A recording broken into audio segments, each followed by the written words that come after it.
Apa katamu? Kamu ingin merebut Sunda Kelapa? Sunda Kelapa dilindungi oleh bangsa Portugis dan juga kerajaan Pajajaran. Bukan hanya sulit, ini juga sangat berbahaya. Apakah kau yakin? Fathahillah. Insyaallah, Sultan.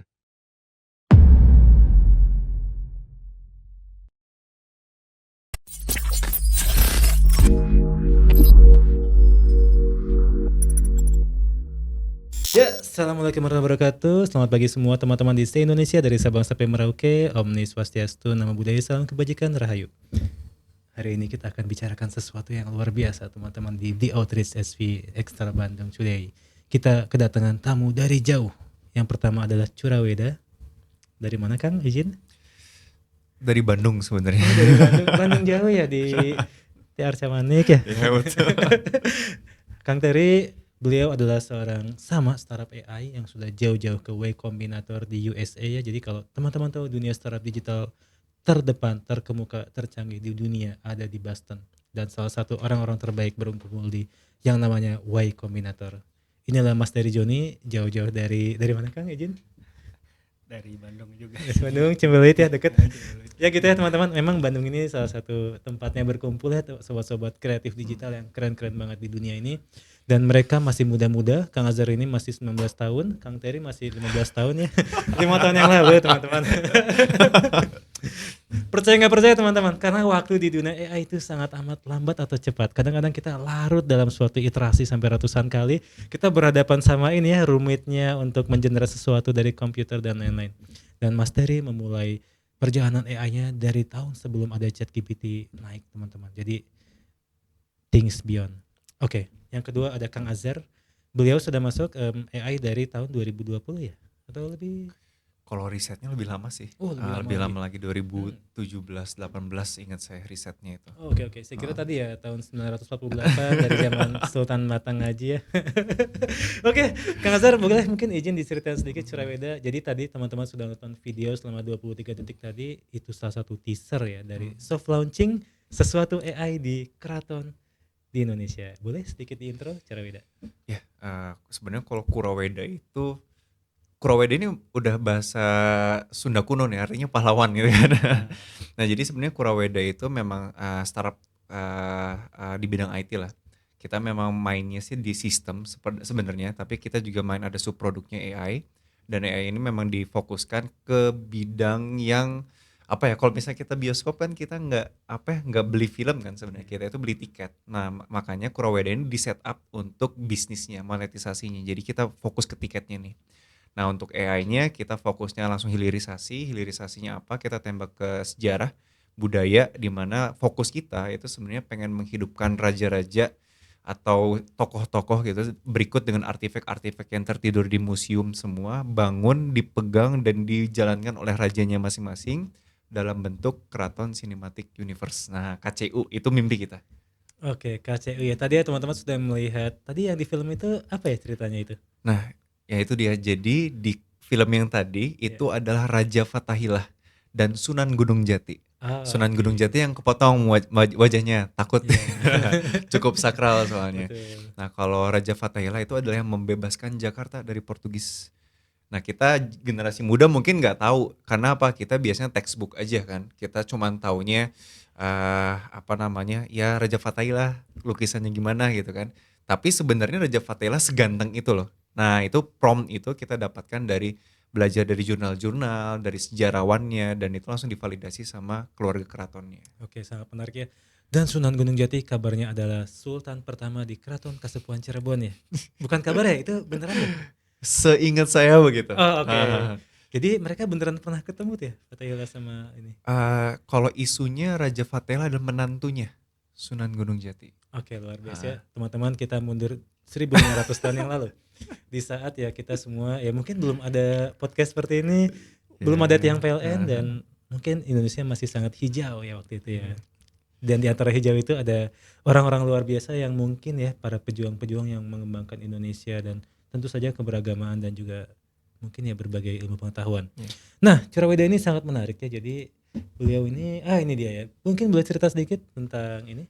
Iya, jadi saya tuh selalu ngomong waktu di awal-awal, selalu setiap saya pitching itu selalu ngomong, sebenarnya kita ini terakhir kali main ke museum kapan sih gitu kan. Paling ya kalau udah yang nikah paling kita 2 kali lah, 3 kali ke museum. Pas kita masih sekolah sama pas kita nganter anak kita masuk ke museum Iya. gitu kan. Tapi naasnya sebagai sebuah negara yang kaya dengan histori gitu kan. Di Indonesia ini lebih dari 7 candi, lebih dari 56 keraton, dan lebih dari 2.500 hidup enggan mati tak mau. Setuju. Setuju semua itu kan, setuju. Iya. Kenapa? Kita ngelihat banyak museum gede-gede kosong semua. Tapi dalamnya itu adalah identitas kita sebagai negara.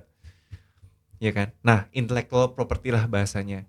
Dan di Indonesia yang cuma terfokuskan sekarang anak-anak muda taunya paling cuma Keraton Jogja sama Keraton Solo. Padahal Yes. Keraton Kasepuhan ini adalah keraton tertua dan terbesar yang ada di Indonesia yang masih beroperasi. Jogja itu 1800. Kasepuhan 1400. 400 tahun gapnya. Gak ada yang tahu kan. Itu 1400 sebelum Masehi atau setelah? Enggak Masehi ya. Oh, Masehi. Oke. Masehi. Zaman-zaman ini lah ya, Columbus, ada kapal perahu Portugis gitu-gitu ya teman-teman. Oke. Iya, nah itu yang sedang kita targetkan, di mana sebenarnya itu hanya Indonesia. Kalau di luar negeri, Southeast Asia gitu kan, ya kita terjamah dengan K-pop kan sebenarnya, di mana mereka membuat K-drama dengan kerajaan-kerajaannya. Kenapa Indonesia nggak bisa buat seperti itu? Kita ngebuat dibajak sama Indopip. Indo bisa ya. Komunitas investor itu. Di mana ceritanya nggak seseru yang kayak drama gitu kan. Iya. Nah ini yang kita coba buat, gimana caranya kita bisa membantu keraton bukan hanya dengan film saja, tapi dengan digitalisasi penuh. Mulai dari tiketnya kita perbarui, kita benerin, terus juga manajemen sistemnya, sampai ke level pelaporan ke pemerintahnya. Kenapa? Biar nggak bocor dulu, aman buat mereka, aman buat siapa yang mau bergabung, dan tentunya apa ya tadi, kita bisa masukin dengan segala macam kontribusi kita lebih enak lagi gitu, termasuk filmnya. Termasuk filmnya. Nah, Jadi teman-teman mungkin yang berusia sekitar ya, sesaya mungkin 30-an, kalau yang sudah pernah ke museum, biasanya mungkin agak-agak sepi gitu ya, sepi terus iya. banyak mungkin artefak-artefak yang lucu-lucu, yang unik-unik gitu ya, yang bersejarah banget. Mungkin teman-teman biasa lihat meriam-meriam, dan itulah yang sedang berusaha dihidupkan oleh tim Curaweda. Dan Curaweda ini sudah berjalan ke sana kemari ya, dan sudah mendapatkan apa ya istilahnya, banyak traction ya kalau bahasa startupnya ya. Ekosistem sih. Ekosistem, betul. Ini sebuah foto Curaweda bersama keraton-keraton, dan sekarang sudah resmi ya, ada akses gitu ke keraton se-Indonesia ya. Ada. Jadi apa namanya? Kan memang portofolio kita memang di Keraton Kasepuhan gitu kan. Pas di Keraton Kasepuhan itu uniknya sampai kedengeran, sampai ternyata mereka ada asosiasinya loh gitu. Yang saya juga baru tahu sebenarnya ada namanya FSKN, Forum Silaturahim Keraton Nusantara. Nah dari sana yang kita lakukan terdengar, dan Parekraf juga dengar, kemarin Kemenkop juga dengar, sempat juga Kemenkomarves juga dengar gitu. Dan sebenarnya mereka juga cukup terkejut ada sebuah startup yang mainin di keraton. Biasanya startup kan mainnya apa sih, tiketnya gitu ya, ERP-nya gitu kan, parkirannya. Nah kalau Curaweda ini ya itu main keratonnya gitu, dimana mimpi kita terbesar itu intellectual property yang tertidur semua di museum itu hidup lagi. Nah cara hidupinnya gimana? Nah ini kan harus yang bisa masuk ke Gen Z-nya juga, ke Gen Alpha-nya juga, itu yang kita kejar sebenarnya. Oke teman-teman, salah satu cara terbaik buat menghidupkan keraton di Indonesia adalah teman-teman semua. Kenapa? Nanti kalau Curaweda akan rilis berbagai kita bisa bilang apa ya, yang ada di Produk Cirebon itu lah ya. produk atau wahana mungkin ya kalau Iya, bahasa Taman Dufannya gitu ya. Ya benar. Iya, Kita iya. mau launching cave, Bang. Cave, gua. Jadi cave automatic environment. Jadi Oke. benar-benar kita hadirinnya ada imersif nih. Kiri, depan, kanan itu adalah layar. Nah, nanti nextnya mungkin atas bawah juga. Jadi kita tuh berusaha lahirin, instead watching people at war, we are at war. Jadi kita pengen itu nanti trapezional, bukan cross screen ya, trapezional. Kita nggak tahu filmnya muncul di kiri, kanan, atau depan. Tahu-tahu di kiri ada pasukan berkuda, karena ada pasukan berkuda, depan ada Sultan Matangkaji lagi perang. Jadi kita seakan-akan lagi di kondisi berperang juga bersama beliau gitu. Itu yang sedang kita coba hadirkan. ya apa namanya bener-bener berusaha untuk itulah gitu kan ya. Nah ini contohnya itu apa namanya ini teknologi kita 1 tahun yang lalu gitu kan, di mana tim ini berjuang menghidupkan Raja Matangaji dengan keterbatasan kita tahun lalu, dan semua yang ada di sini itu murni basis sejarah. Jadi kita pakai sendiri baju-bajunya, kita foto hampir 360 derajat, kita ajarin ke AI-nya, ini loh apa namanya bajunya keraton, ini loh tombaknya keraton gitu kan. Tugas kita di sini tadi untuk mengajarkan teman-teman yang audiens lah ya, audiens.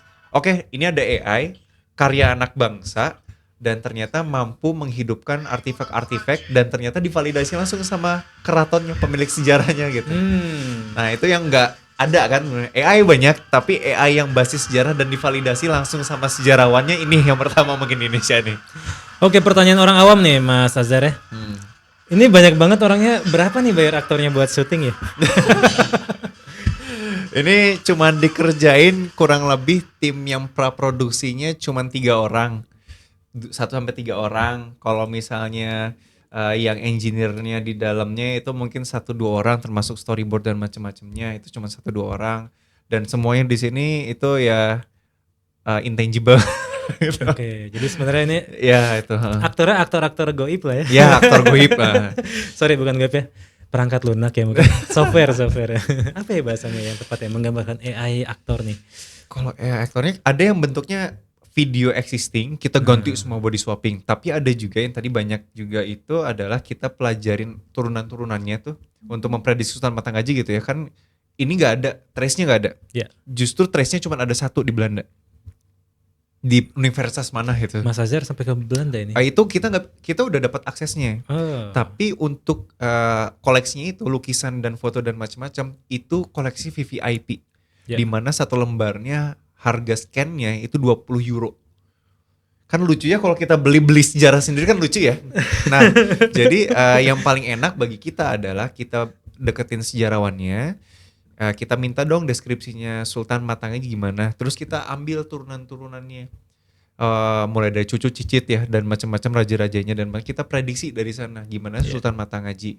Nah, dari sana beberapa revisi, dan secara pendekatan spiritual menurut keraton ini yang paling cocok dan inilah yang kita launching. Yes, dan di Museum Keraton sendiri sudah ada semua artefak itu termasuk baju-bajunya. Jadi Betul. semuanya dibangun menjadi digital asset ya mungkin ya bahasanya. Betul. Dan di situ di combine dengan AI menghasilkan ini.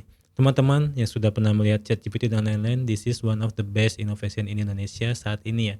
Dan Mas Azhar ini muncul di saat yang tepat. Kenapa? Karena masih ada beberapa jejak sejarah yang tinggal 1-2 buah itulah. Mungkin kalau kita baru kepikiran inovasi ini 100 tahun lagi udah nggak ada datanya. Bisa jadi kan namanya orang nyimpen, oh hilang gitu jadi bungkus gorengnya dan seterusnya. Oke, ini luar biasa Curaweda. Kita mungkin geser sedikit dari Antapani geser ke Cimbeleit ya. Jauh banget teman-teman kalau di Bandung. Kalau di Jakarta mungkin dekat.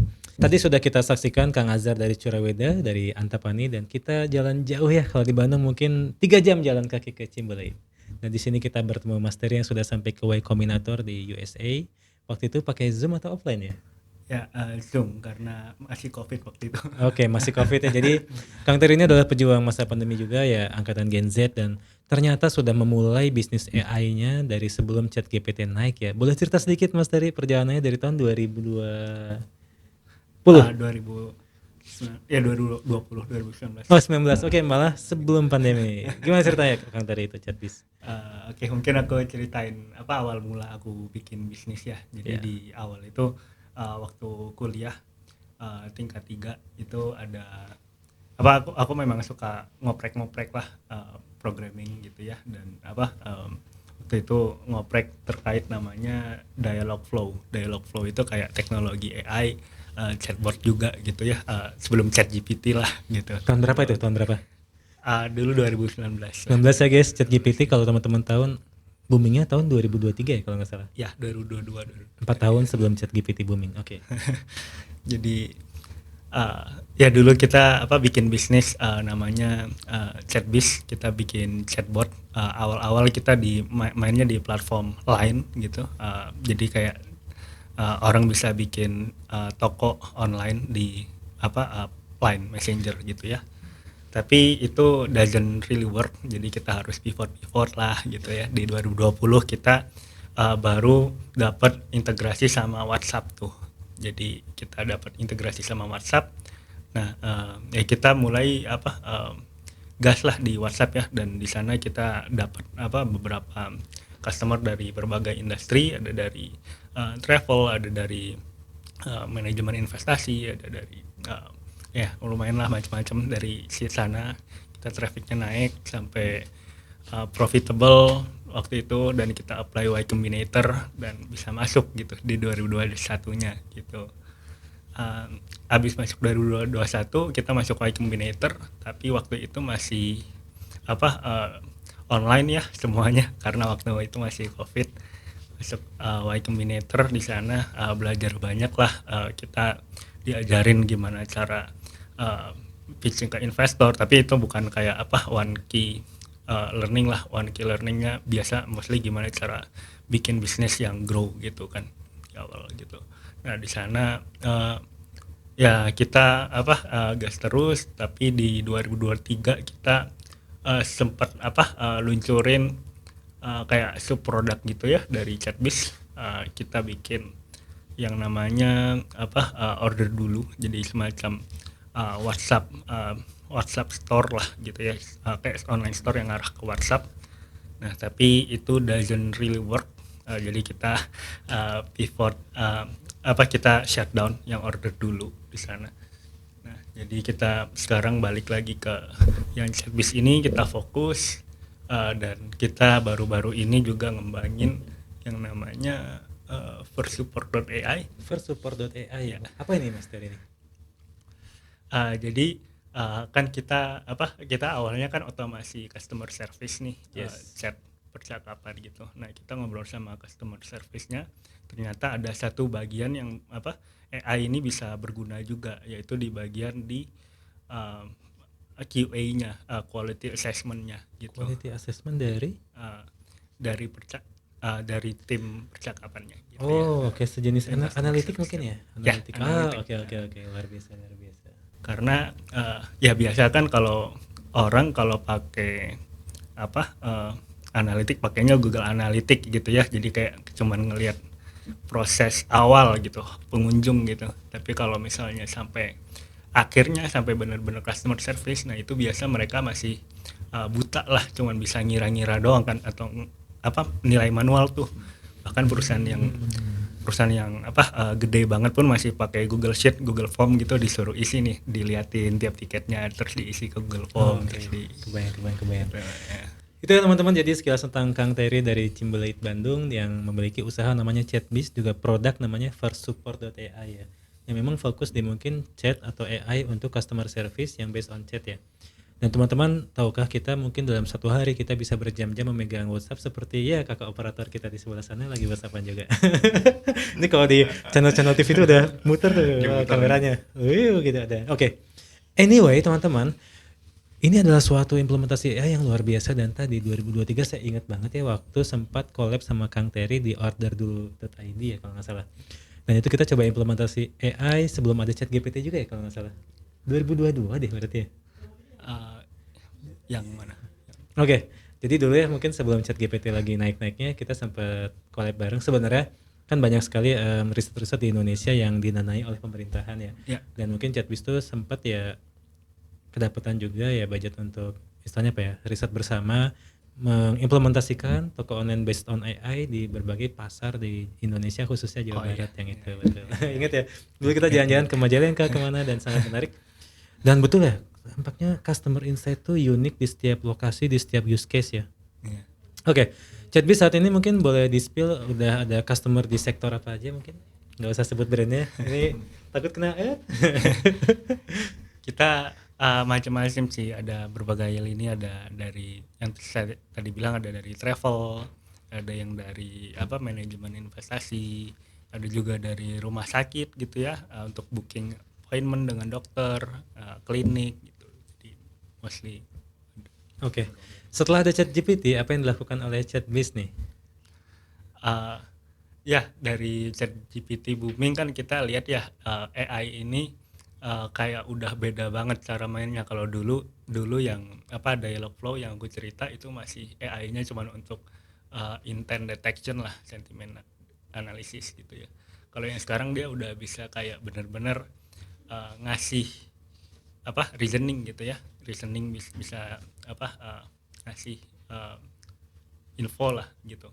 Nah di situ makanya kita ngelihat apa peluang di Q quality assessment itu sih. Jadi kita build yang ini. Oke, menarik banget ini ya sebenarnya perjalanan kedua startup AI yang ternyata dua-duanya ada dari sebelum zaman ChatGPT ya. Mungkin kalau teman-teman ngebayangin, oh ada ChatGPT terus mungkin startup langsung tanda kutip latah bikin startup AI. Ternyata mereka ada sebelum zaman ChatGPT nih. Oke, ini pertanyaan buat keduanya nih sekarang nih. Berapa jumlah tim dari Chatbiz? Kita masih 4 orang. 4 orang dan bisa berdampak ke berbagai sektor industri dan di berbagai daerah juga ya. Kalau cara beda? Total sekarang di Kurawedanya plus riset labnya untuk yang AI 7 kayaknya. 7 orang ya. Dan 7 tadi bisa menghasilkan film ya bisa dibilang ini lah ya Hollywood lokal ya. Tapi udah keren banget tadi, serius keren banget. Oke, 7 orang menghasilkan yang seperti tadi dan juga berbagai services lainnya ya. Karena teman-teman mungkin buat pengetahuan umum, selain kita bikin produk biasanya anak-anak startup itu juga ada revenue streamnya yang mungkin tidak semuanya published ya. Karena kita semua harus bertahan hidup teman-teman. Kenapa sih ini teman-teman yakin masuk ke dunia AI nih? Bahkan dari sebelum zaman ChatGPT nih, mungkin dari Mas Azhar. Sebelum ya sebenarnya kan mimpi ya, dari mimpi beliefnya kita apa sih gitu kan. Saya pun dulu ya saya bukan orang tech-nya, cuman tadi ada mimpinya gimana sih kalau misalnya kita nge-create sesuatu yang beda. Kenapa kok kita harus ngikutin arus yang sama? Ya kalau misalnya kita bikin event apa di keraton atau di mana gitu ya, bikin event musik atau pengajian selesai sudah gitu kan. Kenapa kok nggak kita bikin sesuatu yang beda yang memang ditujukan untuk welfare bersama? Nah itu mimpi saya sih waktu itu, dan saya diskusi dengan researcher ini totally agree gitu kan. Ayo kita bikin movement bareng-bareng. Ya udah ini jadilah bentuk piloting yang cukup bikin heboh ya sebenarnya. Iya ya, heboh banget itu. Sih apa namanya keraton ini cukup bikin heboh sih. Saya pun cukup kaget sih. Saya sering tuh muncul di medsos FYP, oh keraton gitu ya. Ada konten kreator lagi ke sana. Wah, ini udah launching nih. Teman-teman buat yang mau ke launchingnya ya, mungkin udah soft launching ya, yang apa tadi namanya? Cave ya. Cave. Oke. Museum AI Lotus Lorong Waktu Sejarah. Lorong Waktu Sejarah ada di Keraton Kasepuhan Cirebon. Oke guys, cek itu di Google Map ya, Keraton Kasepuhan Cirebon dan di Lotus. Berapa tiket masuknya? Sekarang mumpung masih soft launching cuma 5.000. Rp5.000. Oke, nanti besok harga naik ya teman-teman. Oke. Iya sih. Ya. Oke, buat teman-teman yang nonton video kita mungkin 2-3 bulan ke depan jangan khawatir, naiknya nggak akan jauh ya, paling sekitar 15.000 lah ya. Ini harga tiketnya nih. Iya. Gampang gitu. 15.000 max kayaknya ya. Max. Oke. Jadi itulah teman-teman kearifan lokal yang bisa dijumpai di sana, dan juga selain ada Lotus tadi tetap ada museumnya dan lain-lain yang sangat luar biasa untuk dikunjungi ya, mumpung ada teman-teman bisa lihat AI langsung di sana. Kemudian Mas Terry, kenapa nih Mas pengen bikin startup AI bahkan sebelum ada ChatGPT nih? Pada zaman itu mungkin orang lagi rame ini ya, digital, saya bingung ngomongnya, tapi kripto lah ya, dan seterusnya lah ya, boleh. Kalau saya apa mungkin agak beda, saya berawal dari tech-nya sih, emang suka apa ngoprek gitu ya, apa dulu juga AI lagi apa ngetren yang dialog flow segala macam itu aku suka, aku oprek. Nah dari sana ya aku coba apa ngobrol lah sama perusahaan-perusahaan di sana, karena aku masuk inkubator universitas juga ya, jadi kayak dibantulah kenalin ke perusahaan-perusahaan. Nah dari sana kelihatan nih, benar-benar kelihatan kalau memang apa bisa ngebantu untuk perusahaan-perusahaan tersebut gitu. Jadi dari situ sih sebenarnya kenapa suka sama AI. Oke, jadi AI itu bisa membantu orang lain lah ya, dalam kutip ya, bisnis gitu ya. Oke, luar biasa. Nah, ini mungkin ada yang menarik ya, sebenarnya dunia AI itu sangat, sampai sekarang pun ya, kalau saya melihat agak unik gitu. Beda teman-teman kalau jadi startup bikin website atau apa ya, dengan bikin AI nih. Saya udah ngalamin kemarin juga, unik. Ada nggak ya tips dan tips kalau ada adik-adik mahasiswa ataupun SMA yang pengen masuk ke dunia AI ya? Mungkin dari Mas Azhar. Kalau bisa sih cari marketnya, maksudnya ini sudut pandang saya sebagai di bisnisnya gitu kan, bukan di tech-nya. I'm not the tech guy, Iya. but kita ngelihat realnya gitu. Iya. Teknologi itu banyak, apalagi AI ini. Kalau setiap kali saya ngobrol sama researchernya ini, even tomorrow udah different level, udah whole game gitu kan, another whole game. Jadi yang paling penting itu memang ujung-ujungnya seberapa bermanfaat dan cepat bermanfaatnya kapan gitu. Kapan bisa diserap. Nah, diserap ini berarti either making money or create impact kan sebenarnya. Nah, itu apa yang sedang kita coba kerjakan, dan kita dapat niche-nya. Dan kalaupun nanti ada yang mau melakukan hal itu, saran saya mungkin tadi find the purpose-nya dulu gitu. Buat apa? Apakah ini memang hanya untuk pertandingan canggih-canggihan, atau ya sebenarnya memang ada tujuannya nih, apa menghasilkan dampak atau memang nyari cuan gitu. Oke, luar biasa. Jadi mungkin tadi ya, time to impact dan lain-lain ya. Pakai laptop cukup buat bikin AI?